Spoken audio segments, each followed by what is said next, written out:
Merci d'être ici, où on va aborder, j'allais dire, 3 univers différents, en tout cas 3 cultures, si ce n'est plus, différentes, mais avec, vous le verrez, des ponts, des interrogations que nos 3 invités se posent. Et ce qui est sûr, c'est qu'on est face à 3 récits qui sont certainement liés à leur propre histoire, ou pas. Nous verrons aussi la part d'imagination, ce qu'on est allé chercher dans sa propre histoire ou dans l'histoire de ses parents et grands-parents. Et on va s'interroger dans cette rencontre sur effectivement cette double culture, mais pas que. On parlera d'exil et d'exil différents, d'exil à différentes époques aussi, d'exil pour différentes raisons aussi. On parlera de silence, de secrets de famille, parce que il en est aussi question, de honte aussi, quand parfois on grandit dans un... Vous m'entendez bien ? Oui. Dans un pays qui n'est pas le sien. On parlera d'identité, mot qui a été un peu politisé il y a quelques années. On partira aussi dans l'histoire, la grande histoire, mais on reviendra, je pense, à chaque fois sur les questions d'aujourd'hui, parce que vos trois livres questionnent aussi des problématiques contemporaines et en tout cas vous nous le direz. 3 récits dont une bande dessinée, ou en tout cas récit de voyage dessiné, je ne sais pas quel mot vous mettrez, Jérémy, dans ça, et les 2 autres, un roman et un récit ou roman, je ne sais pas, parce qu'en plus sur le livre, Elisa, il n'y a pas marqué roman ou récit, c'est pas indiqué. Vous m'expliquerez peut-être le choix de votre éditeur, Zoé Édition, de ne pas mentionner si c'est un récit ou un roman. Jérémy Dresse, dans votre livre graphique, Si je t'oublie Alexandrie, je le disais, un carnet de voyage qui raconte le voyage avec votre propre mère au Caire puis à Alexandrie pour aller ensemble chercher un peu l'histoire de vos grands-parents. L'envie de partir est venue juste après la mort de votre grand-mère. Vous trouvez une grosse malle, ou une petite ou grosse malle, mais avec des photographies qui dataient des années 40 dedans. Et ça vous a beaucoup questionné, et vous êtes allé questionner votre grand-père qui gardait son histoire, le passé secret depuis longtemps, et vous avez eu envie d'en savoir un peu plus, et vous êtes parti.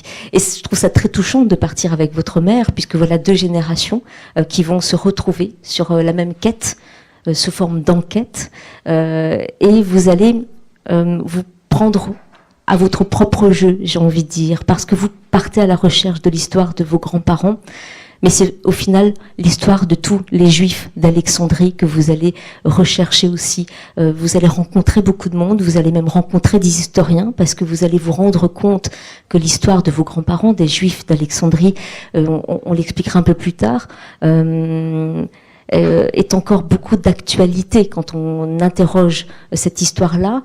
Où sont passés les Juifs d'Alexandrie aujourd'hui? Combien de Juifs sont en Égypte aujourd'hui et à Alexandrie? Ça, c'est une des questions que vous posez. J'ai l'impression que vous n'en avez pas fini avec cette histoire. Vous nous le direz tout à l'heure. Pour un peu raconter votre parcours, votre première bande dessinée, qui était déjà un récit graphique, un récit personnel là aussi, sous forme là aussi d'enquête et de quête. Vous étiez parti avec votre frère à Auschwitz, c'est ça? En fait, non. Parce que le titre, c'est « Nous n'irons pas voir Auschwitz », le titre du livre. Et en fait, l'idée, c'était de retrouver les traces les traces de notre famille. Alors, il faut savoir que Alexandrie, c'est du côté maternel, et la Pologne, c'est du côté paternel. Mais ma grand-mère venait de Varsovie, et voilà, son mari venait d'un petit village à côté de Varsovie qu'on appelait les Shtetl, les petits villages où il y avait principalement des Juifs, et qui s'appelait Zelerov. Et donc, en fait, on fait le choix d'aller en Pologne, retrouver des traces de vie, mais enfin, des traces d'essayer de comprendre si on est vraiment de ces racines-là, en fait, parce que c'est aussi aller dans les cimetières, etc. Enfin, ce que je fais aussi après pour l'Égypte et Alexandrie. Mais en Pologne, c'est un autre contexte, parce que, en fait, pour la Pologne, j'ai grandi avec l'idée que, voilà, après la Deuxième Guerre mondiale, en gros, il n'y avait plus rien là-bas et il fallait plus du tout en entendre parler. Et du coup, c'est vrai que comme on retrouve des traces de notre famille sur place, ben, d'un coup, ça redonne quelque chose, une vie, en fait. Voilà. Bon, enfin, mais du coup, de toute manière, on va pas forcément parler de ce livre. Mais voilà, c'est pour remettre un peu dans le... Si ce n'est que depuis 7 ans maintenant, entre cette première bande dessinée et ce récit-là, vous avez été dans une espèce de recherche de secret de famille. Est-ce le côté spécialité recherche secret de famille, cher Rémi Dresse, est-ce que c'est ça qui vous a fait en tout cas écrire et dessiner ? En fait, pour mon premier livre, ça part aussi d'un vide, du décès de ma grand-mère et du besoin vraiment à cette époque-là de me reconnecter avec ces racines-là, parce que en fait, ce qui est intéressant, c'est qu'il y a une différence entre le côté Pologne où même si ma grand-mère disait voilà, après la Deuxième Guerre mondiale, il n'y a plus rien, on n'en entend plus parler, puis en fait la Pologne dont elle avait l'image, c'était une sorte de Pologne complètement noire où il fallait absolument pas y mettre les pieds. Parce que tous les Polonais étaient antisémites, etc. Mais en même temps, c'est ça qui était paradoxal, elle avait des souvenirs assez joyeux de son enfance à Varsovie. Et en fait, elle me les a beaucoup transmis. C'est pour ça que je vous dis ça, parce que par rapport à ce dernier livre, elle m'a beaucoup transmis. J'allais souvent la voir, elle me racontait vraiment toute son enfance à Varsovie. J'étais fasciné parce que moi, j'ai grandi en banlieue parisienne, donc pour moi, c'était très exotique. Et en fait, pour ce livre-là, en fait,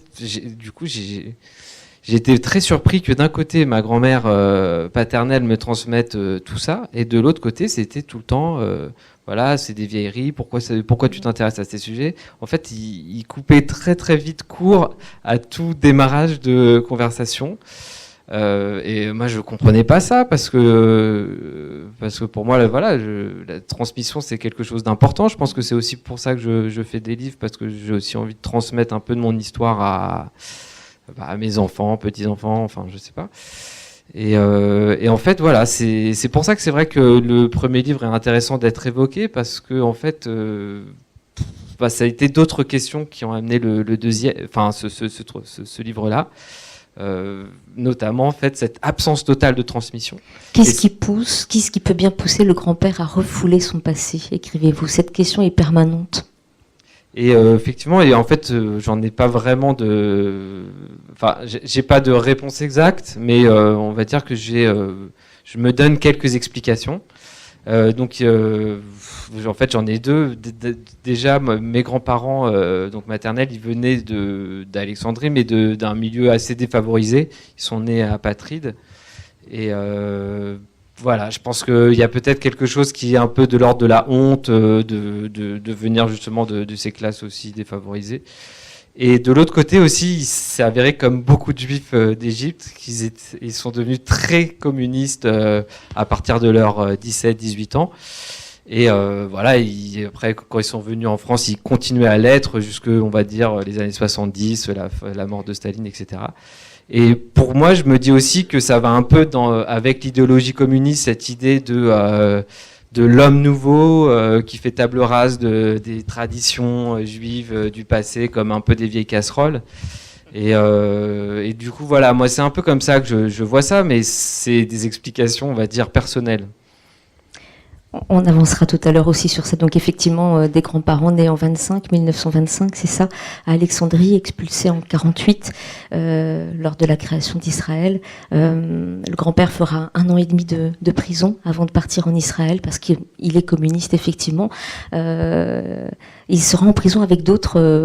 Il vous raconte ça, en revanche, ce moment de prison, on y reviendra.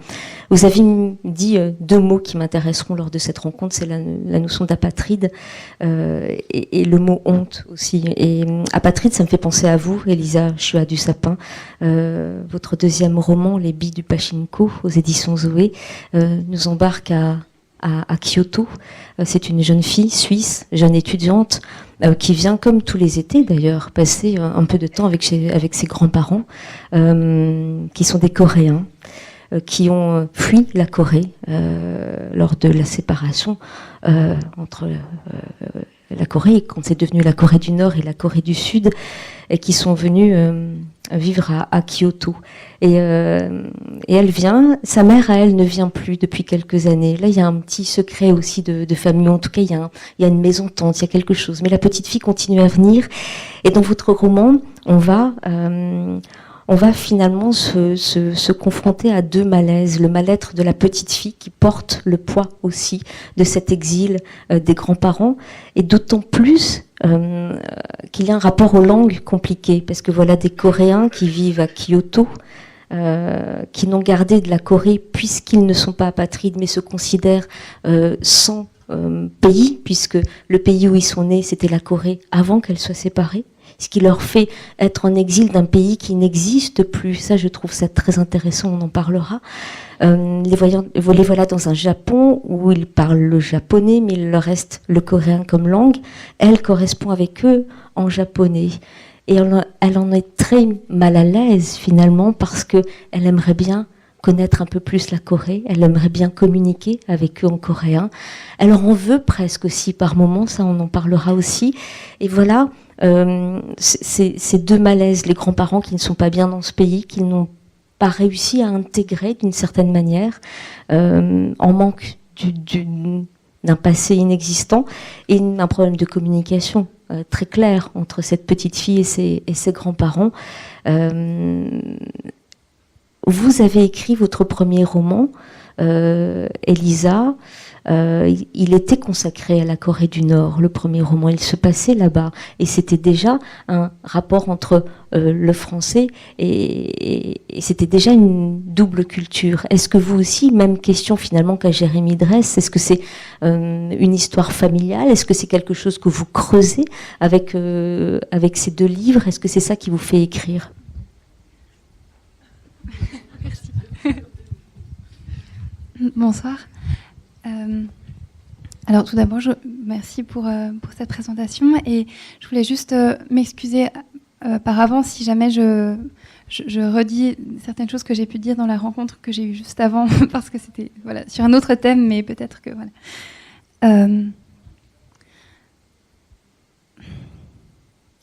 c'est vrai que mon premier roman se passe à la frontière des 2 Corées.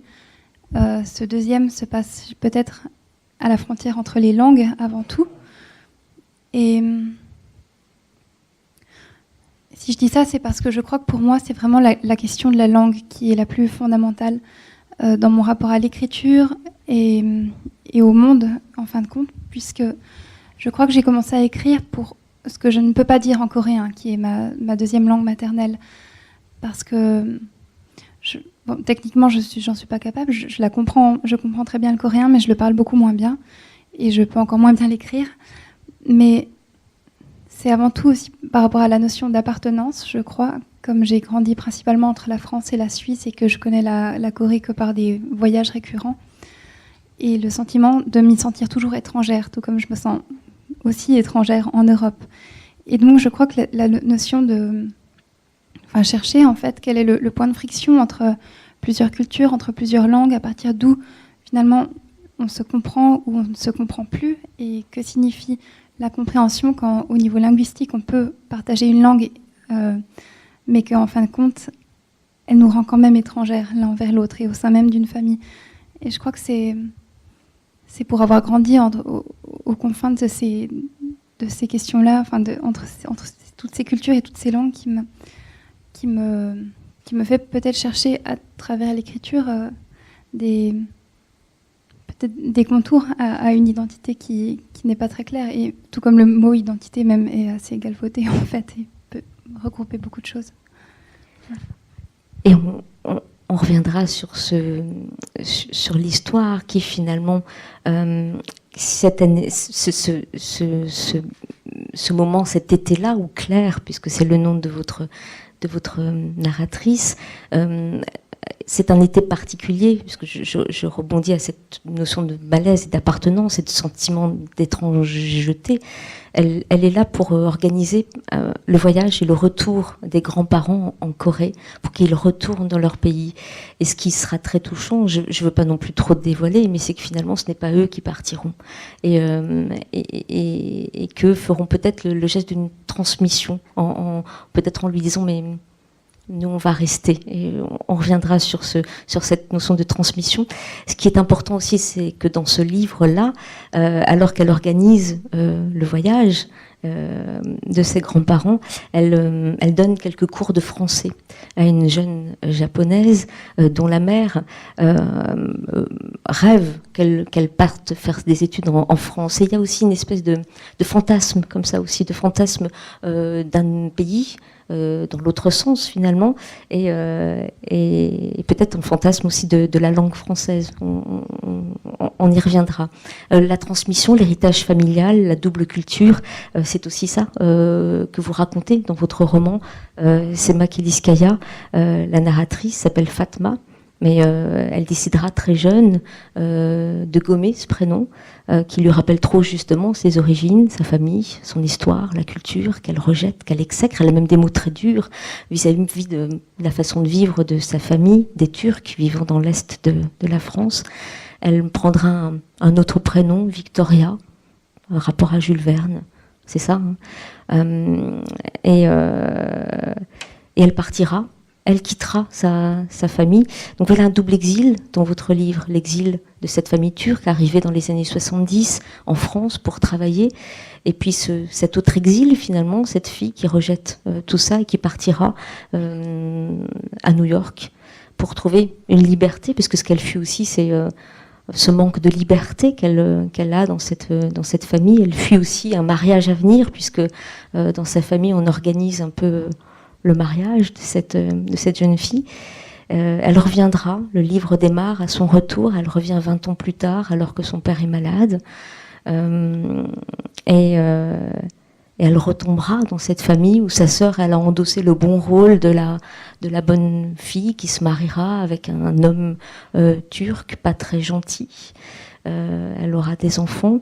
Et Fatma, Victoria, se retrouve à nouveau dans cette famille et est confrontée aussi aux petits-enfants, aux enfants d'aujourd'hui, puisque c'est un roman qui se situe aujourd'hui. Elle revient alors qu'il y a les attentats à Charlie Hebdo.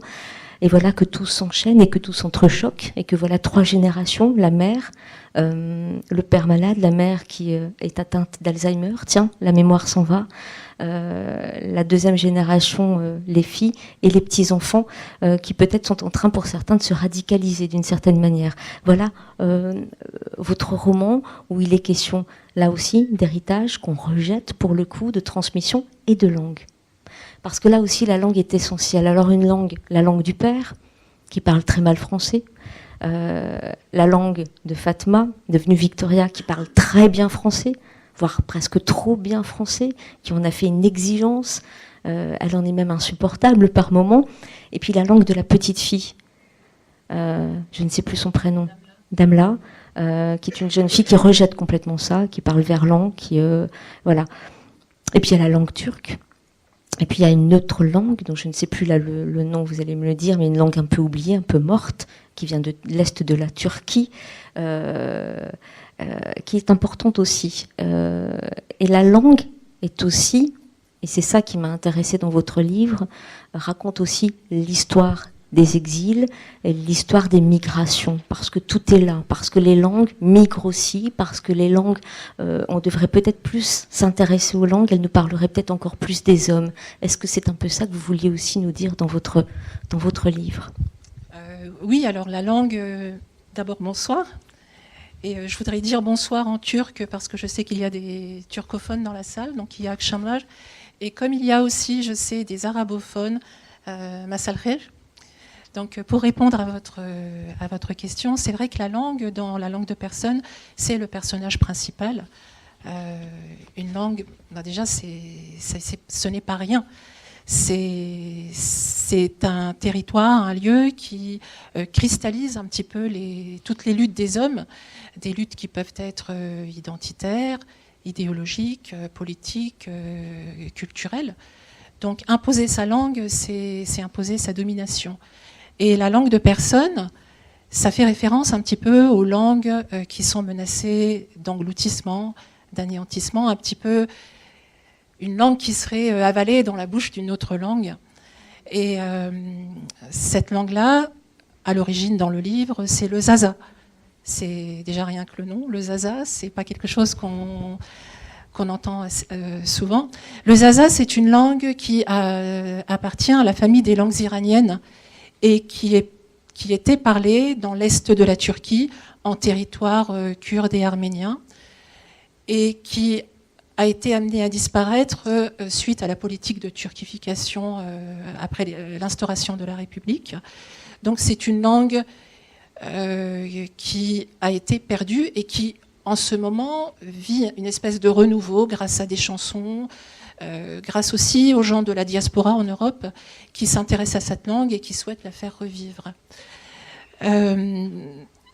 Donc cette langue dans le livre, c'est aussi la langue un petit peu de tous, parce qu'elle est prise à bras-le-corps, elle est malmenée par Damla, la petite jeune qui télescope des expressions, par le papa qui invente des expressions. Et en situation d'émigration, la langue devient une ère de recréation, et en même temps, elle devient une cour de récréation, parce que pour la narratrice, elle se délecte des mots qu'elle trouve. Donc la langue aussi, c'est cette langue qu'on n'arrive pas à transmettre à la deuxième génération et à la troisième génération. C'est une langue ensuite qui devient... Il faut trouver une langue qui soit la langue de tous, un petit peu un trait d'union qui fasse le pont. Et au final... la langue de personne, c'est la langue qui fait de nous des personnes. C'est-à-dire, elles ont les deux sœurs et Damla, la nièce, à la fin du roman, elles ont la force de se dresser contre l'autorité et de dire non. Et ça me fait penser à des vers de Nazım Hikmet, qui est un grand poète turc qui était exilé en URSS, et il disait... Tout commence un matin à l'aube. Un matin à l'aube, lorsque, s'appuyant sur leurs mains calleuses, ils se redressent. Et donc, mes personnages, à la fin, se redressent pour dire non. Alors, pas les personnages, les femmes. Les femmes, oui. Parce que c'est aussi une histoire de femmes, votre livre. C'est effectivement une histoire de femmes. Donc, il y a la transmission qui pourrait passer par la mère, mais la mère n'a plus les mots pour transmettre, elle souffre d'Alzheimer, mais à aucun moment dans l'histoire, le mot n'est utilisé. On ne dit pas que c'est Alzheimer, le mot n'est ni utilisé ni écrit, mais on devine. La narratrice, qui est très pédante, entre guillemets, dit oui, c'est une affection, une maladie qui a été décrite dès 1907 par un psychiatre allemand, etc. On devine que c'est Alzheimer, mais jamais le mot n'est écrit. Et donc la maladie de la maman fait qu'il y a une rupture de la transmission. Et la Fatma, qui s'était enfuie aussi, mais qui revient, elle va reprendre cette transmission-là et lui donner un nouveau tour dans le refus d'une certaine forme de soumission. Est-ce que votre livre aussi parle d'être étrangère dans sa propre famille? Parce que c'est le cas de Fatma au départ, quand elle rejette complètement sa famille, qu'elle décide de partir, est-ce que c'est une façon de ne pas se sentir à sa place, être étrangère partout, comme le disait Elisa tout à l'heure, finalement, cette jeune fille qui est née en Suisse, de mère coréenne, dont la langue est le coréen au départ, c'est ce que vous disiez, se sent pas à sa place. Même au Japon, il y a une scène, Elisa, où au Japon, elle se retrouve à côté de touristes. Aux touristes, on leur donne une carte en anglais ou en français, je ne sais plus, et à elle, on lui donne la carte en japonais. On la prend pour une japonaise alors qu'elle se sent étrangère complètement, et encore plus à ce moment-là. Est-ce que vous aussi, cette Fatma, se sent un peu étrangère ou se veut étrangère à sa famille? En fait, Fatma, elle a rejeté tout l'héritage de ses parents. Donc c'est une immigrée de la 2e génération, et elle a tout fait pour polir, effacer les différences. Elle voulait se fondre dans la masse, elle voulait vraiment devenir française. Ce qu'elle a rejeté bien sûr, c'est pas un mariage arrangé. Alors, elle veut devenir française, mais elle part à New York. Expliquez-moi. Oui. Parce que pour devenir française, il faut quitter le pays, quitter la France.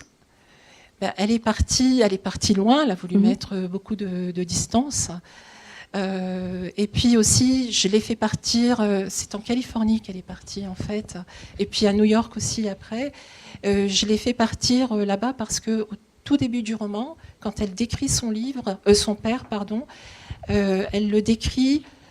Le papa est quelqu'un qui accueille ses compatriotes, il accueille les gens de la diaspora, il est très généreux, et elle le décrit en des termes qui sont un écho du poème d'Emma Lazarus qui se trouve sur le socle, le piédestal de la Statue de la Liberté. Quand elle dit, Emma Lazarus, donnez-moi vos pauvres, donnez-moi vos déshérités, le rebut de l'humanité. C'est un petit peu ironique, bien sûr, puisqu'on sait après, il y a la beauté de l'idéal, il y a la beauté du poème, et puis après, il y a la réalité, il y a les quotas, il y a les visites médicales qui filtrent les migrants qui peuvent venir, etc. Et puis il y a aussi, donc ça c'était volontaire de ma part de la faire partir aux États-Unis, et puis parce que les États-Unis exercent c'est un aimant, c'est un fort pouvoir d'attraction. Donc elle a voulu mettre des kilomètres et des kilomètres. Et donc elle est partie, ce qu'elle a rejeté, Fatma, c'est pas un mariage arrangé, parce qu'il y a Simon, avec qui elle s'entend très bien, avec qui elle passe ses étés, avec qui elle s'entend trop bien. Ce qu'elle a rejeté, c'est une culture où la communauté est très présente, donc un petit peu liberticide. Il y a le poids de la culture qui est très étouffant. Et puis aussi, elle a voulu fuir une transmission forcée, enfin une image de la culture que la France lui a donnée. Je m'explique. Elle le dit à un moment donné, c'est-à-dire qu'on a toujours décliné la Turquie en des termes très négatifs. Être turc, c'est être le bourreau des Arméniens. Alors je ne dis pas que le génocide n'a pas existé, il faut appeler un chat un chat. Être turc, c'est avoir envahi Chypre, c'est avoir envahi la Grèce, c'est avoir, etc. Et pour elle, c'est un poids très très lourd. Elle utilise un tableau de Delacroix pour l'expliquer. Oui, oui. Et c'est d'autant plus injuste pour elle qu'elle-même elle vient d'une culture qui a été massacrée dans l'est de la Turquie. Donc en 1938, il y a eu, on n'a pas les chiffres exacts, mais il y a eu entre 50 à 80 000 personnes qui ont été tuées. Il y a eu une épuration ethnique, on le sait très peu. Ce sont des gens, des Alévis, des Kurdes, des Alévis. Et l'ironie, c'est que une des femmes qui a bombardé cette région-là, c'est Sabiha Gökçen, c'est la fille adoptive de Mustafa Kemal, Atatürk. Et on dit qu'elle serait arménienne. Donc c'est assez ironique. Voilà. Donc ce qu'elle rejette, c'est cela. Cela dit, vous écrivez Delacroix n'était qu'un prétexte. Oui. Ce n'était pas le passé que je fuyais, mais l'avenir, celui que maman patiemment me brodait au point de tige. Maman, aidée de Baba, c'est le père, et de toute la communauté flanquée des ancêtres. Exactement. Oui, le poids de cette communauté qui est trop présente, qui peut-être pour quelqu'un qui grandit en France, un petit peu, je vous dis, liberticide. Mais d'un autre côté, la communauté, elle est là aussi pour aider. Et c'est ce que fait Baba. Il aide beaucoup ses compatriotes qui arrivent. Donc, il faut trouver un juste milieu entre les deux. On y reviendra. Vous parliez de transmission avec une rupture et la mère qui perd la mémoire, donc la transmission est un peu cassée. Elisa Chua du Sapin, je disais aussi que c'était une histoire de femme. C'est aussi quelque part une histoire de femme, votre livre. Je parlais de la mère.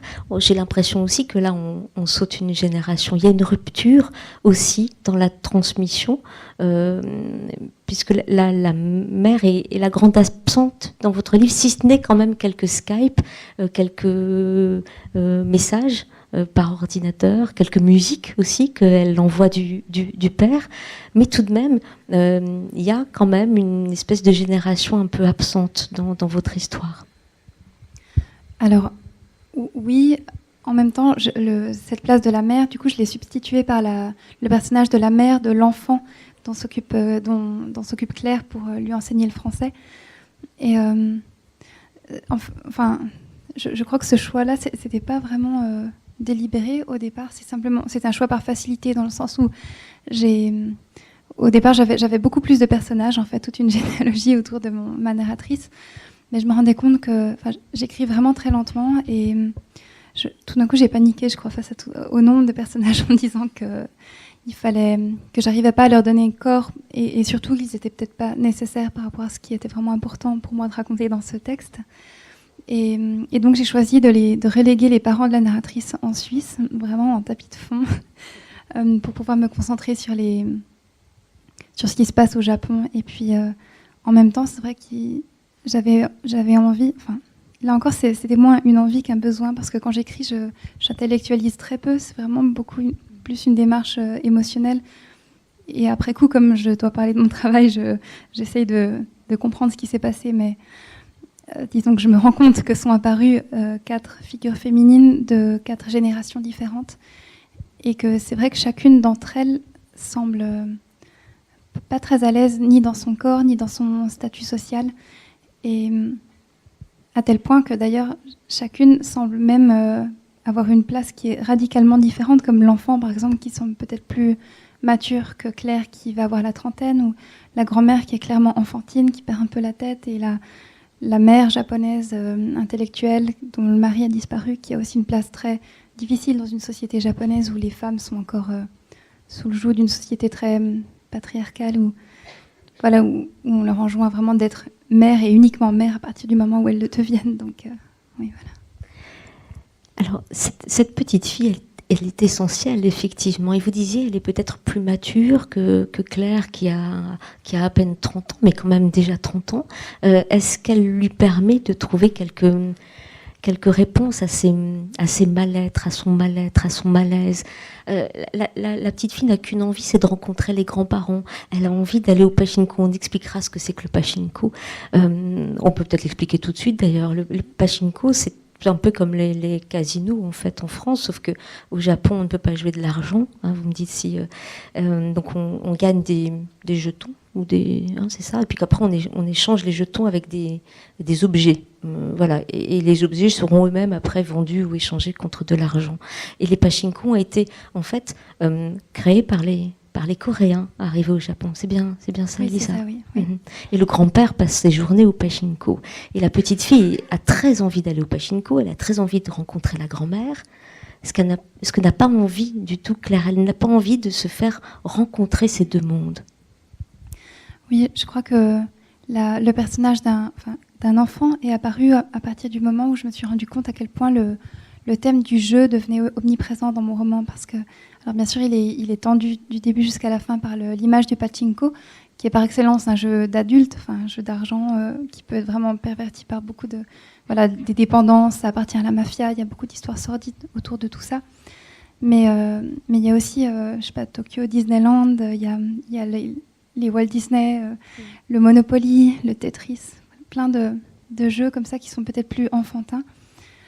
Et j'aimais bien le personnage de l'enfant ou l'enfance pour pouvoir justement explorer un peu ce que signifie le jeu, dans le sens où quand on vient sur Terre, on apprend la vie d'abord par le jeu, en imitant, dans un espace où en fait tout est possible. Et comme entre mes personnages, la communication est vraiment difficile dans la réalité.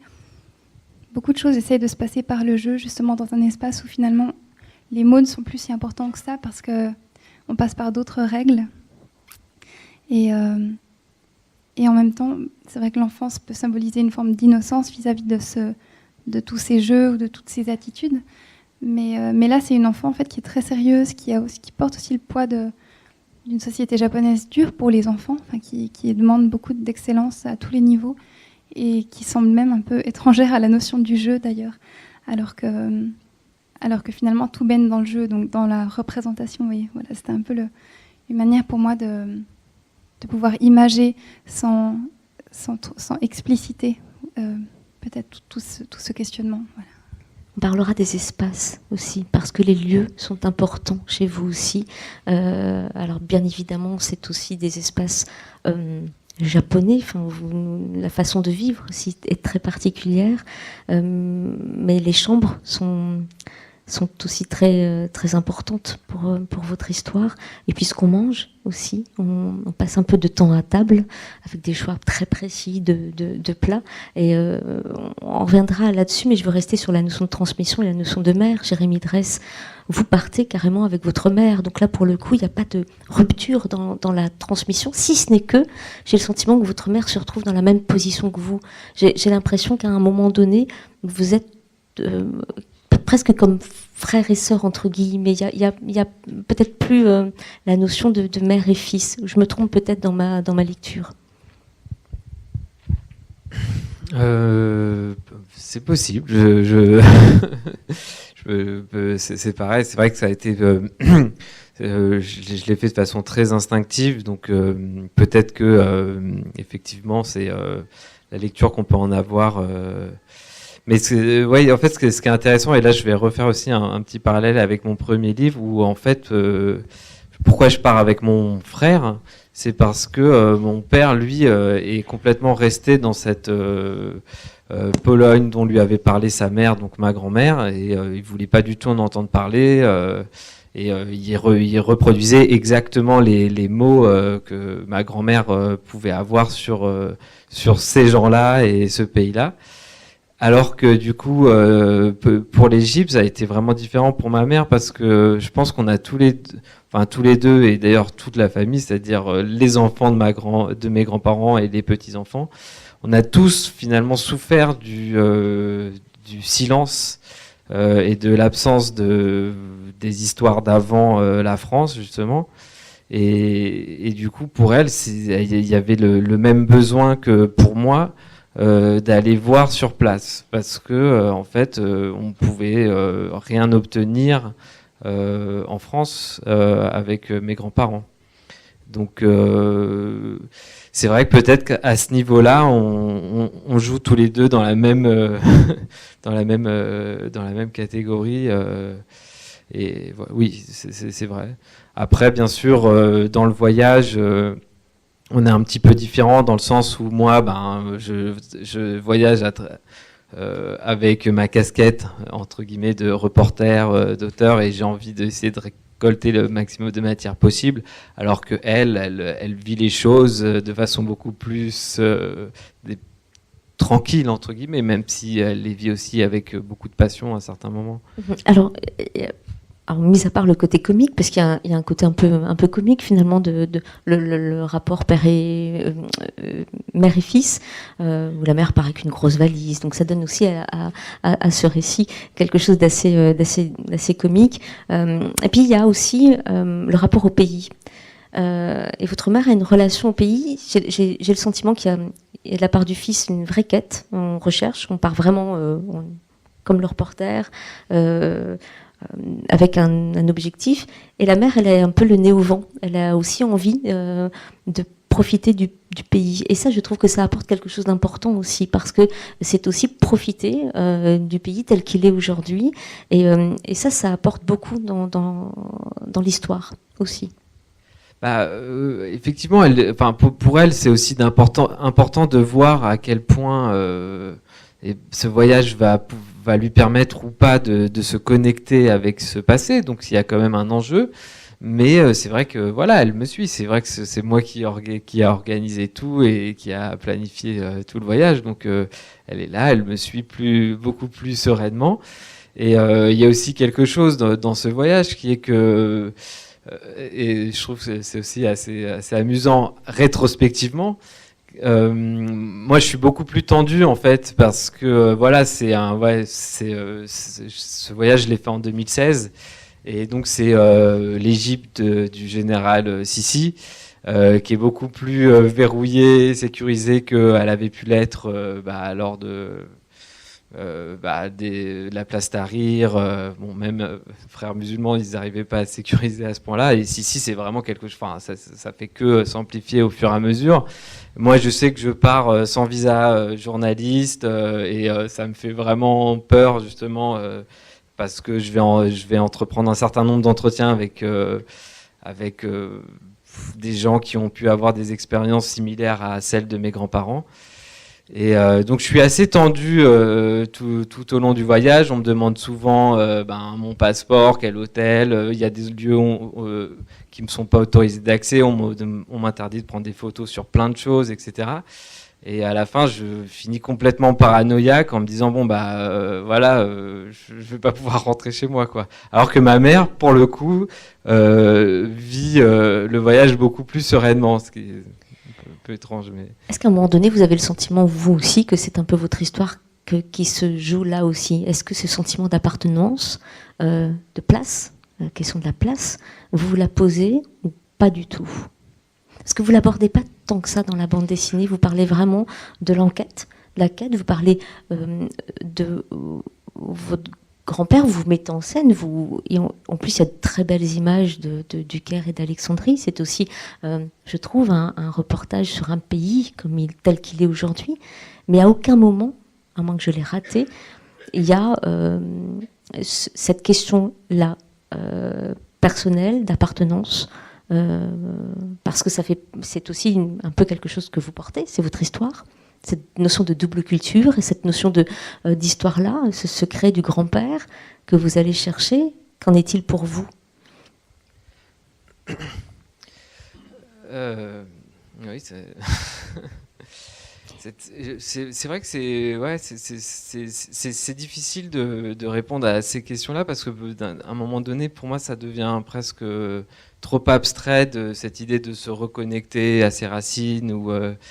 C'est quelque chose que j'avais aussi expérimenté en Pologne lors de mon premier voyage.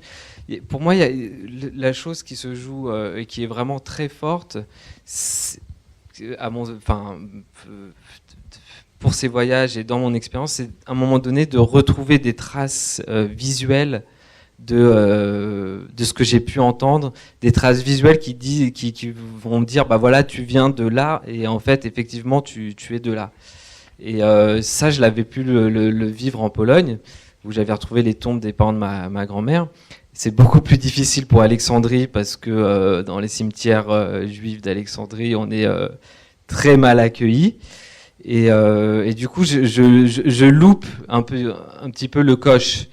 Et mais en même temps, je vais à la synagogue, je retrouve exactement l'endroit exact où la photo de famille, la photo de mariage de mes grands-parents a été prise. Et ça, pour moi, c'est des événements qui sont bouleversants en fait sur le moment. C'est des instants incroyables dont je me souviendrai toujours parce que pour moi, je cherche cette connexion en fait. En fait, cette connexion, donc des choses concrètes, des tombes, l'endroit précis où une photo a été prise, ça vous trouvez, vous prenez la même photo, donc au même moment avec le même bout de corniche, voilà. C'est qu'en gros, on cherche des traces, mais vraiment des vraies traces. Moi, je crois que je suis quelqu'un de visuel, en fait, tout simplement. Enfin, c'est peut-être aussi pour ça que c'est du roman graphique. Mais voilà, en fait, j'ai besoin de voir, quoi, en fait, d'une certaine manière. Même pour ma grand-mère polonaise, qui me racontait beaucoup son enfance à Varsovie, etc. Ok, mais j'ai envie d'un moment donné de voir si c'est vrai en fait. Et en fait, à un moment donné, tout prend sens au moment où je retrouve ces traces-là.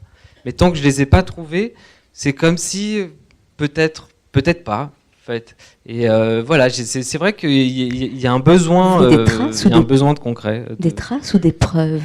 Ce n'est pas la même chose. Oui, tout à fait, des preuves. Effectivement, c'est des traces et effectivement, c'est aussi des preuves de tout ça, que tout ça est vrai, qu'il y a un vrai sens. Elisa Chua du Sapin, pourquoi est-ce que votre personnage, Claire, a absolument envie que ses grands-parents retournent en Corée? Là aussi, c'est d'une importance, puisque le livre fait de sensations, fait de questionnements sur sa place, sur la notion d'être étranger, n'est que ça, n'est que l'aboutissement et le but de cette histoire, c'est d'aller en Corée. Pourquoi? Là aussi, est-ce que c'est parce que on veut voir, on veut trouver des traces d'un passé? Je crois que ça vient de plusieurs choses. D'une part, au final, Claire se retrouve seule à l'été à Tokyo dans le but d'emmener ses grands-parents. Mais au départ, c'était une suggestion de son petit ami qui, lui, est professeur de japonais, mais en Suisse, et qui est un Suisse. Et c'est lui qui lui a suggéré ça parce qu'en fait, avec lui, les grands-parents parlent en japonais. Alors qu'ils refusent de parler cette langue avec leur propre petite fille parce que d'après eux, c'est la langue de l'ennemi et ils estiment qu'elle devrait parler le coréen. Alors qu'elle n'avait aucune possibilité de l'apprendre en Suisse. Et puisque voilà, elle a grandi en français, c'est sa langue. Elle se sent exclue. Elle se sent complètement exclue parce qu'en fait, tout ce qu'elle sait de l'histoire de ses grands-parents, c'est à travers son petit ami qui, au départ, est en dehors de la famille, en fait. Et donc, elle a une espèce de colère vis-à-vis de ses grands-parents par rapport à ça. Et comme à la dernière minute, le petit ami en fait, ne peut pas l'accompagner, elle se retrouve seule avec ce projet qui, a priori, n'est pas vraiment le sien. Mais je crois qu'on se rend compte, plus le texte avance, que si Claire semble un peu ballottée par les événements et comme spectatrice d'elle-même, en fin de compte, elle est beaucoup plus volontaire que ça. Et cette volonté d'aller en Corée, c'est peut-être... Et elle n'en est pas consciente au début, je crois, mais c'est parce que c'est peut-être plus la sienne que celle d'emmener ses grands-parents. Mais c'est parce que le poids de l'histoire familiale, elle le porte sur ses épaules et je crois qu'elle a l'impression qu'elle doit réparer des choses de l'histoire pour ses grands-parents, ce qui n'est pas le cas, mais des fois c'est fou, je crois, ce qu'on peut porter inconsciemment. Voilà. Mais c'est intéressant cette notion de réparation. Jérémy Dresse, est-ce que vous n'êtes pas dans ça aussi, dans une notion? Et je dis ça parce que plus votre livre avance, plus on se rend compte que, et je le disais, c'est aussi aborder la question des Juifs à Alexandrie, c'est la question aussi des Juifs aujourd'hui. Comment imaginer qu'il y a eu des Juifs dans un pays musulman, alors qu'aujourd'hui, et puis la question d'Israël, aujourd'hui, c'est extrêmement délicat comme sujet. Vous allez même voir des historiens. Quelque part, il y a aussi de l'ordre, pas de la réparation, mais on est dans cette démarche. Oui, effectivement. Enfin, c'est vrai, c'est quelque chose d'assez complexe et pour dire la vérité, quand j'ai démarré justement cette enquête, je m'attendais pas à aborder ce sujet aussi épineux. Donc, au fur et à mesure, parce que je rencontrais pas mal de gens et que, en fait, généralement sur cette question, les gens ont des avis très tranchés. Et à un moment donné, moi, je suis quelqu'un d'assez mesuré et j'avais besoin de prendre suffisamment de distance pour bien comprendre les choses. Donc c'est vrai que quand on parle des Juifs d'Alexandrie, finalement, on parle un peu des Juifs du monde arabe, voire des Juifs qui ont habité en terre d'islam, ou qui habitent toujours, d'ailleurs. Et c'est vrai que c'est une question qui est très complexe parce que si on prend le cas de l'Égypte, aujourd'hui en Égypte, il y a quasiment plus de Juifs. Et alors qu'il y en avait une communauté assez nombreuse avant la Deuxième Guerre mondiale, et donc on finit par se poser la question comment ça se fait qu'ils sont partis, quoi. Et c'est le cas pour plein d'autres pays comme l'Irak, le Liban, la Syrie. Enfin, il y en avait là-bas. Tunisie, il y a encore une petite communauté. Maroc aussi, Algérie, pas du tout. Et du coup, le fait qu'il y ait eu ce départ massif, on se dit qu'est-ce qui s'est passé.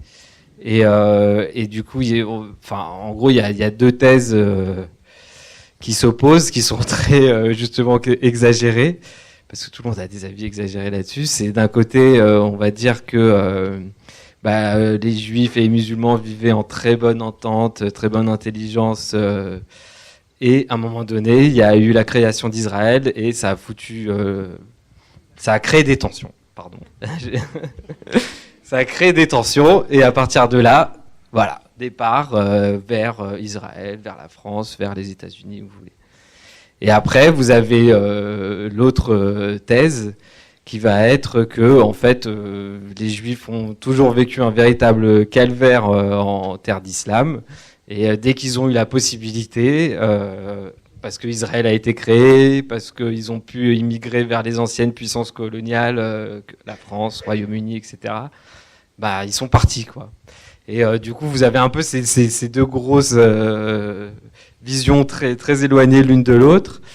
Et voilà, après, il faut essayer de comprendre, de voir les choses autrement et de façon plus mesurée, parce que de toute façon, en fait, le problème, c'est qu'il n'y a pas eu une loi qui a ciblé spécifiquement les Juifs pour l'Égypte, qui a dit un jour les Juifs doivent partir. En 48, comme ça avait pu être le cas pour mon grand-père, il était opposant communiste au roi Farouk, et du coup, c'est comme ça qu'il s'est retrouvé interné.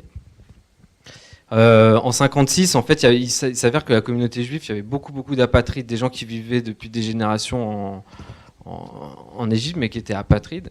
Et en 56, en fait, quand Nasser a pris le pouvoir, un peu avant, il a dit, ok, on met tous les étrangers dehors. C'était nationalisation du canal de Suez, etc. Et en fait, les Juifs sont passés là-dedans, en fait. C'est-à-dire que ils étaient peut-être là depuis très très longtemps, mais le fait qu'ils étaient apatrides, ça a fait qu'ils ont été obligés de partir avec tout le flot de Français, Anglais, etc.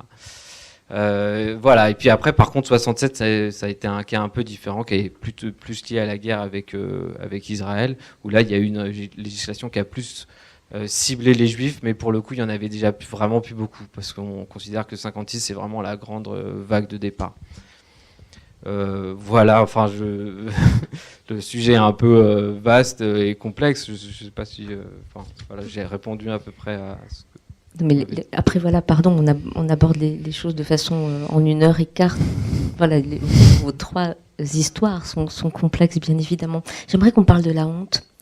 Parce que quand on grandit dans un autre pays, dans une autre culture, il peut arriver, même d'ailleurs très souvent, qu'on ait honte. C'est le cas pour deux raisons différentes dans vos deux livres, Elisa et Sema. Je ne sais pas si c'est... Est-ce que ça peut être une des raisons pour lesquelles le grand-père s'est tu, a laissé son passé? Est-ce qu'il y a une honte ou pas? Le mot là est... C'est ce que je disais. Pour moi, c'est c'est ce dont je parlais un petit peu au début, c'est-à-dire que quand j'essaye de m'expliquer pourquoi, justement, ils ont préféré, parce que ma grand-mère était pareille, mais quand j'essaye de m'expliquer pourquoi ils nous disaient que c'était des vieilleries, etc., qu'il fallait regarder le présent, le futur, pour moi, ça participe de ça. C'est-à-dire, ils venaient d'un milieu assez défavorisé, et je pense qu'il y avait effectivement une honte de leurs origines sociales. Je détestais les rentrées scolaires, écrivez-vous, Sema, mourant de honte des dizaines de fois lorsque tour à tour les professeurs nous demandaient d'inscrire sur de petites fiches la profession de nos parents. Je me rappelle avoir cherché dans le dictionnaire des euphémismes pour maintenir le mystère quant à la situation de mes parents et éviter le déshonneur. La honte, Fatma, c'est ce qu'elle ressent dans cette double culture. Elle a honte d'être là. Elle a honte, puis la honte laissera la place à la haine. La haine de cette façon de vivre, de la langue, de leur façon d'être toujours très heureux. C'est ça aussi la double culture, donc à certains moments, quand on rejette, il en est beaucoup question. Oui, je pense que quand vous êtes adolescent, il y a un moment où vous voulez vous fondre et ressembler à vos pères. Et donc forcément, ses pères, à elle, à l'école, ce sont des Français. Et le modèle, c'est le modèle français. Et donc, comme elle est aussi au bas il y a la dimension sociale et économique. Les parents n'ont pas un métier comme celui de ses amis. Donc forcément, elle a une honte, mais à l'âge adolescent et enfant, pas plus tard, parce qu'elle va faire un travail sur elle et elle va comprendre certaines choses. Cette honte-là, c'est comme je le disais, elle est double. Il y a la honte de sa culture qui est donnée par l'image que lui renvoie l'Europe et la France de son pays d'origine. Il y a aussi cette honte parce qu'elle ne vit pas comme les Français. Et elle a l'impression que le seul modèle qui soit valable, c'est le modèle français. J'avais la haïssance, alors ça c'est les mots du père, hein, haïssance de mes compatriotes. Mon imagination ourdissait 1000 complots et méchanteries à leur endroit.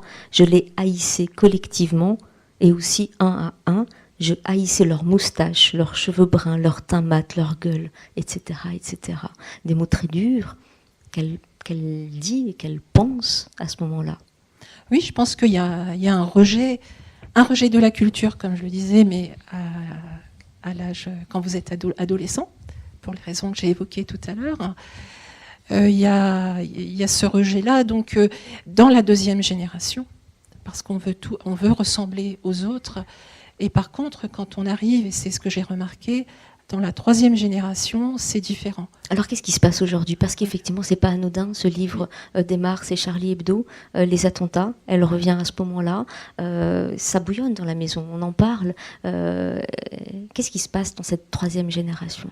Donc elle revient au moment des attentats de Charlie Hebdo, comme on l'a dit tout à l'heure, la maman est en train de perdre les mots. Et une façon de symboliser un petit peu la perte de sens, on n'a plus les mots pour aller les uns vers les autres.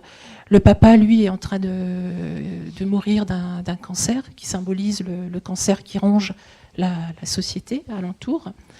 Et elle s'étonne, 25 années après, de cet esprit un peu revanchard chez la troisième génération, qui revendique leur culture d'origine. Mais vous savez, dans toute culture, il y a une part d'ombre et de lumière.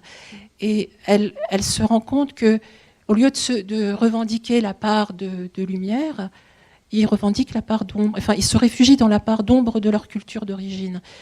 Et ce qu'elle laisse sous-entendre, c'est que, à force de taper sur cette culture d'origine, à force de la décrire de façon négative, que ce soit à l'école ou dans les discours ambiants, cette troisième génération, eh bien, elle se redresse, mais elle se redresse pas à bon escient, puisqu'on en voit les résultats, mais elle finit par se rebeller.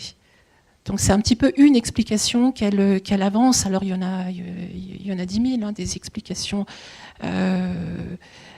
pour ce qui se passe au niveau de la troisième génération. Il y a Gilles Kepel, par exemple, il explique que cet intégrisme qui naît, il y a deux éléments qui concordent. C'est en 2005 un ingénieur qui a théorisé l'implosion de l'islam par sa jeunesse mal intégrée, par la jeunesse donc issue d'immigration mal intégrée, et ça a correspondu en 2005 à l'essor de YouTube qui a permis un petit peu de répandre toutes les idées. Donc voilà toutes les explications qu'on peut avoir, certaines explications pour expliquer pourquoi cette troisième génération est en train de se redresser comme ça. Élisa Choix du Sapin, la honte, elle y est aussi dans votre livre, à un moment donné. La jeune fille demande à sa grand-mère si elle ne s'ennuie pas toute seule à la maison, puisque le grand-père passe ses journées au pachinko. Et elle lui dit, mais est-ce qu'au moins tu as quelque chose à lire? Et là, la grand-mère s'indigne. Et c'était sa façon. Elle lui dit, lire quoi? M'a-t-elle envoyé avec dédain, écrivez-vous. C'était sa façon, je crois, de cacher sa honte de ne pas avoir étudié. Elle aurait voulu être juriste, avocate, mais il y a eu la guerre de Corée. Oui, alors dans ce cas-là, c'est une honte plutôt d'ordre de statut social.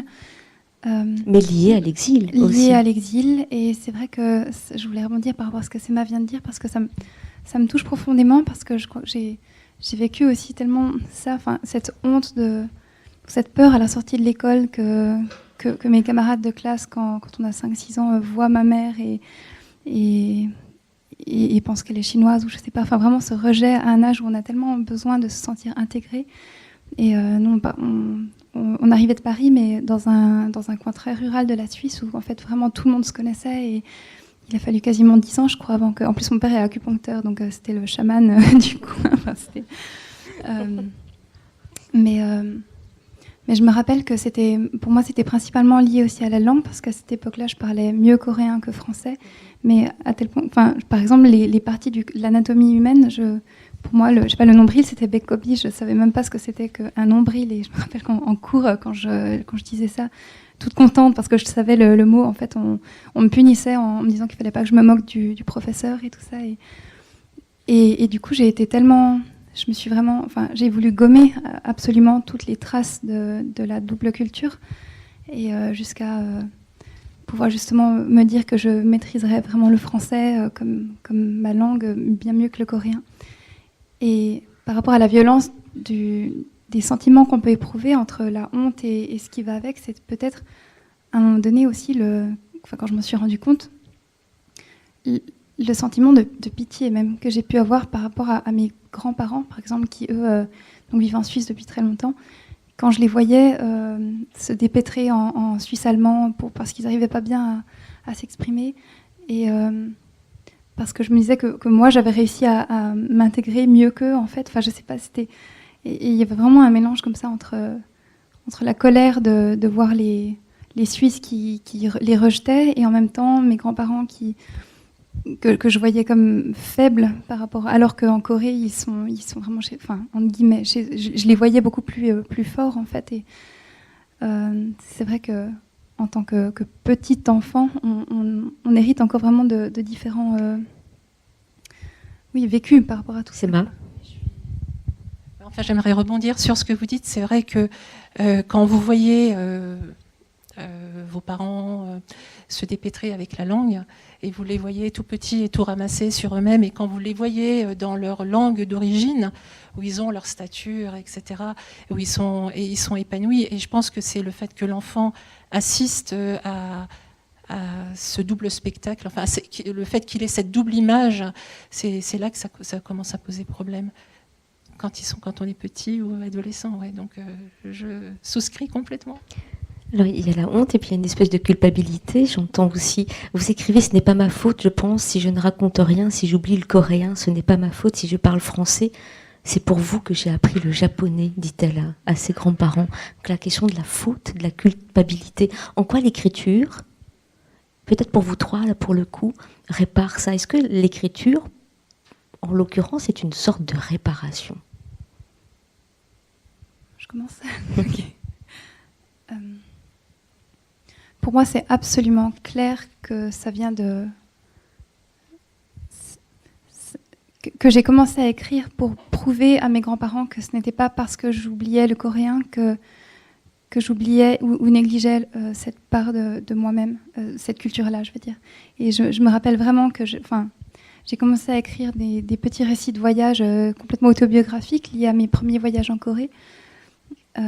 Ensuite, j'ai composé un premier petit recueil quand j'étais au lycée, que j'ai dédié à mes grands-parents.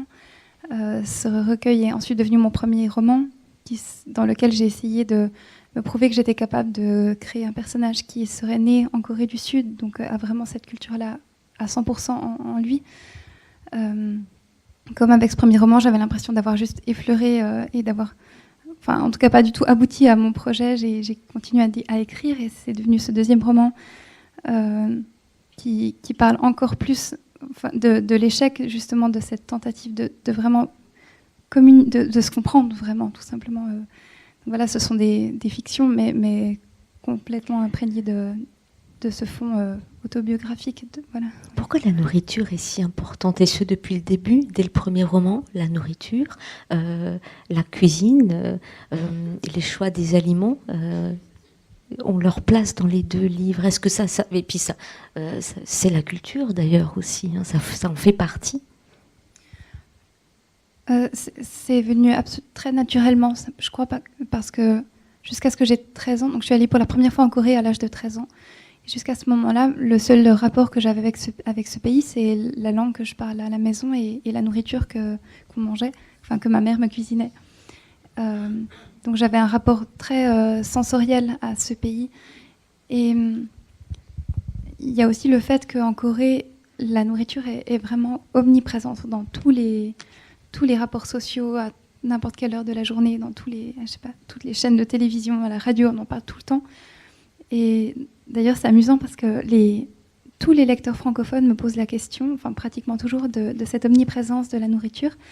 Mais mon livre est traduit en coréen et il n'y a pas un seul Coréen qui m'a posé la question sur ça parce que je crois que c'est tellement normal en fait qu'on le remarque pas, donc c'est assez drôle. Elle va avoir quel âge? 30 ans, je crois, pendant cet été-là. Hein. Et il va y avoir une scène d'anniversaire. Et c'est très touchante cette scène-là, parce que la mère de la jeune Miko, à qui elle donne des cours de français, va l'inviter. Enfin, c'est Miko qui va l'inviter le soir. Et elle pense que ses grands-parents n'ont rien prévu. Or, ses grands-parents ont fait une surprise. Et vous nous lisez ce petit extrait? Ça parle de nourriture. Juste pour contextualiser le malentendu, c'est parce que en Corée, on considère l'âge d'un individu à partir de la conception et pas de la naissance. Donc il y a toujours un décalage avec le système de comptage occidental. Et Claire pense que ses grands-parents n'ont pas tenu compte de son âge suisse.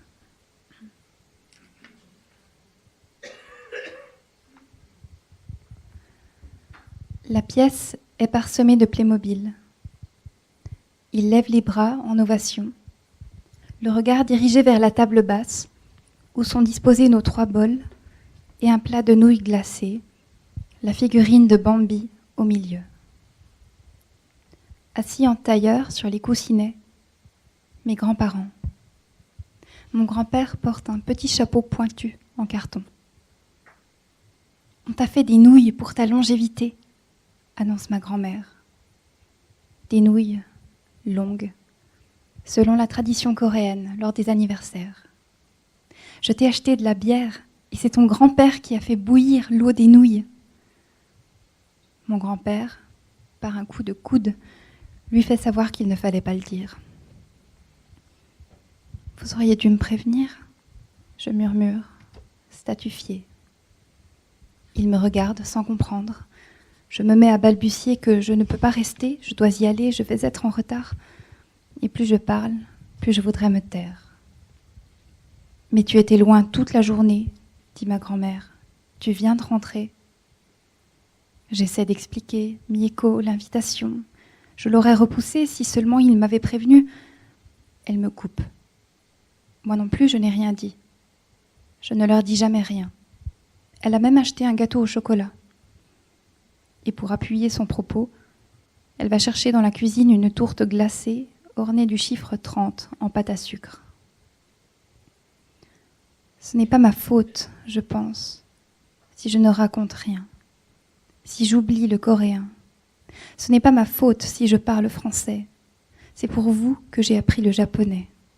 C'est les langues des pays dans lesquels on vit. Et je trouve qu'avec cet extrait, on se rend compte que finalement, des grands-parents silencieux, mais qui sont plutôt très à l'écoute, et ça dit aussi qu'ils apportent peut-être plus de réponses qu'on croit à la jeune fille, qu'ils sont certainement plus à l'écoute qu'on croit, et ils vont beaucoup l'aider à trouver son chemin. Oui, je crois que ce qui, peut-être pas au cours de la lecture, mais en tout cas à la fin, et j'espère, ce qui ressort, c'est le fait qu'on peut se projeter énormément dans ce qu'on pense que les autres pensent de nous, en fait.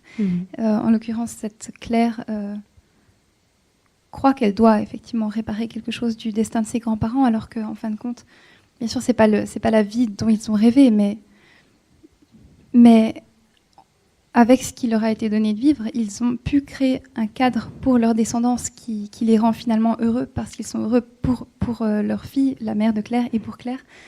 Et c'est une chose dont elle se rend compte à la fin, parce que quand elle arrive enfin à parler un peu avec son grand-père, oui. Votre grand-père, Jérémie Dresse, le grand-père en tout cas dans le récit, vous ne trouvez pas une des tombes, et quand vous rentrez, il vous dit où elle se trouve. Je trouve très malin à ce moment-là, et je me dis même finalement, est-ce que le silence n'était pas un rêve que justement le petit-fils ou la fille aille justement chercher par soi-même? Qu'est-ce qu'il vous a dit d'ailleurs? Qu'est-ce qu'il a dit après ce que vous avez fait, après votre enquête Après notre voyage en fait, encore une fois, j'ai envie de faire un petit parallèle avec le premier livre où finalement j'ai fait ce voyage et ma grand-mère était déjà morte. Et pendant que je faisais ce voyage, j'aurais eu très envie de lui raconter tout ce que j'avais vécu. Et quand j'avais la possibilité de le faire justement pour l'Égypte et pour mon grand-père, finalement, il a quasiment pas montré d'intérêt en fait à tout ça. Et personnellement, ça m'a beaucoup blessé en fait, parce que je pensais que justement, peut-être que ça allait justement créer quelque chose, débloquer ses souvenirs et qu'il allait enfin se mettre à parler de tout ça. Et au contraire, il a juste continué tel qu'il avait l'habitude de faire avec ses vieilleries, laisse tomber tout ça, etc. Donc ça m'a plutôt blessé en fait. Mais si je peux me permettre, j'avais envie de rebondir sur votre question, parce que du coup j'ai réfléchi sur l'écriture, réparation, etc. Et je trouvais que c'était peut-être aussi ce qui faisait du coup peut-être une différence aussi avec Sema et Elisa, parce que en fait moi finalement les étrangers entre guillemets, c'est mes grands-parents d'un point de vue paternel et maternel. Donc c'est eux qui avaient des accents bizarres, etc. Et donc en fait, ce qui s'est passé, c'est que finalement, c'est mes parents qui, par exemple, pour mes grands-parents maternels qui venaient d'Égypte, ils ont appelé ma mère Marianne. Marianne, voilà. Okay. On peut pas mieux. Hein. Et c'est pour dire en fait l'amour qu'ils avaient de la France, de la République française, etc. Ce qui va aussi avec cette idée un peu de faire table rase du passé. Et maintenant, on est dans le modèle républicain. Et c'est comme ça qu'ils ont élevé ma mère. Pour mon père, ça a été a priori à peu près la même chose, ou peut-être que lui, il a eu un petit peu plus de synagogue, bar mitzvah, tout ça, mais ça a fait que mes parents se sont pas mal éloignés en fait de ses origines juives, cette tradition, etc. Et c'est ce qu'ils nous ont transmis à nous, les enfants, c'est-à-dire le modèle républicain. Et puis, en fait, derrière, finalement, les origines d'ailleurs, etc., les traditions qui se perdent au fur et à mesure, en fait. Et moi, à un moment donné, je me dis, qu'est-ce que je transmets à mes enfants, finalement, puisque j'ai pas eu cette culture et ces cultures-là et ces traditions-là. Et je crois que c'est aussi ça, en fait, ces livres, c'est c'est écrire pour pas oublier, en fait, d'une certaine manière, parce que faire une tradition que je n'ai pas vraiment vécue à mes enfants, ça me paraît bizarre, en fait, puisqu'elle n'est pas complètement à moi. Après, bien sûr, faire des repas, par exemple, je sais très bien faire les plats que faisait ma grand-mère paternelle, donc cuisine ashkénaze, etc. Je sais faire ça, et leur faire ça, bien sûr, ça sera possible.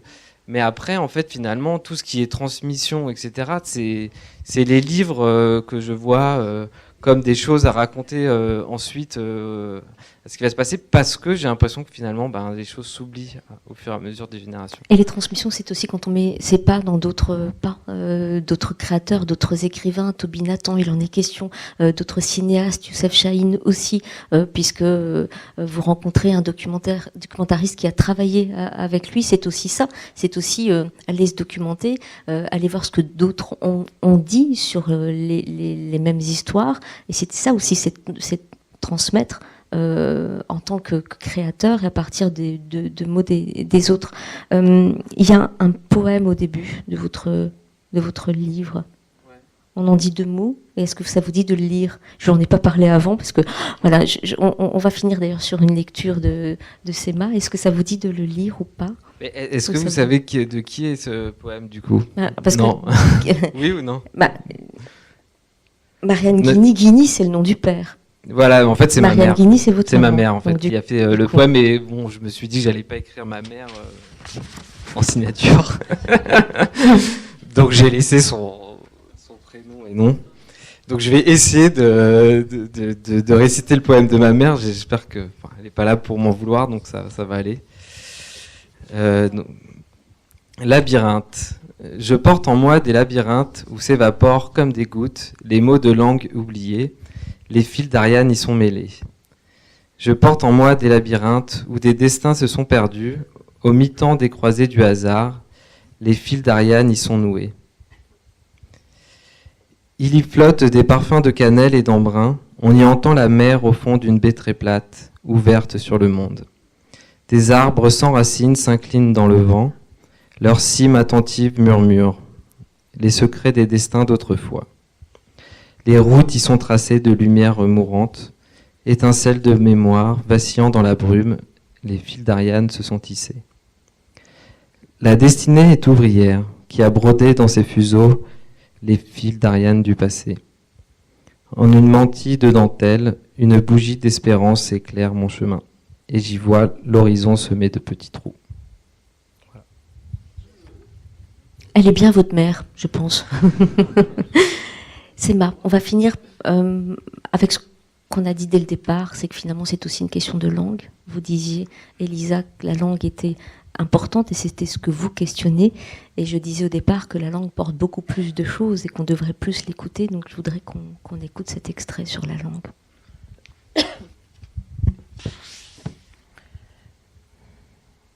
Ils veulent nous faire croire que les langues ont été forgées dans le feu de la discorde, au point culminant de la tour de Babel, qu'elles sont, à l'image des peuples qui les parlent, irrémédiablement inconciliables, irréconciliables. Ils veulent nous faire croire que les langues séparent. Mais nous voyons bien que chaque langue vibre de l'écho d'une autre, qu'elle diffuse l'éclat disparu du commencement des choses. L'espace infini du langage n'est autre que la vaste caverne de résonance de toutes les langues. Langue perdue, étouffée, oubliée, mordue, arrachée, avalée, soustraite, divisée. Langue morte, éteinte, mais aussi langue ressuscitée, ranimée, langue poreuse, amie, fraternelle et toujours vivante, bien vivante, en constante expansion, laborieuse, active, créant sans cesse des galaxies nouvelles et des constellations inexplorées. Tête levée, nous apercevons la grande ours des mots. Trouver le plus important pour ne pas perdre le nord. Le mot étoile, le mot berger, le premier dans le ciel du soir et le dernier dans celui du matin. Le chapelet de la langue fait le tour de la terre qui est bleue comme le bleu de nos rêves. À l'image des langues, les humains aussi ruissellent et s'épandent les uns dans les autres. Leur langue, mais aussi leurs us et coutumes, transpirent dans celles des autres. Mais cela, ils l'oublient bien souvent. À l'instant même, les frères de mes parents tombent comme des mouches dans l'indifférence générale. Leurs cadavres pourrissent dans des ornières et des fossés où se glissent serpents et scorpions. Terrés dans des caves d'où ils ne peuvent plus sortir, ils brûlent vifs. Dans l'amas de corps calcinés, il est difficile aux familles de reconnaître les leurs et de leur offrir une sépulture. Les grands d'Europe ont hermétiquement fermé les yeux et tourné le dos. Sans état d'âme, ils vendent aux bourreaux les armes qui sèment le chaos. Chaque mot mène à un autre, chaque mort à un autre mort. Je creuse sans cesse, il n'y a pas de fin. Les mots ont l'expansion de l'infini cosmos.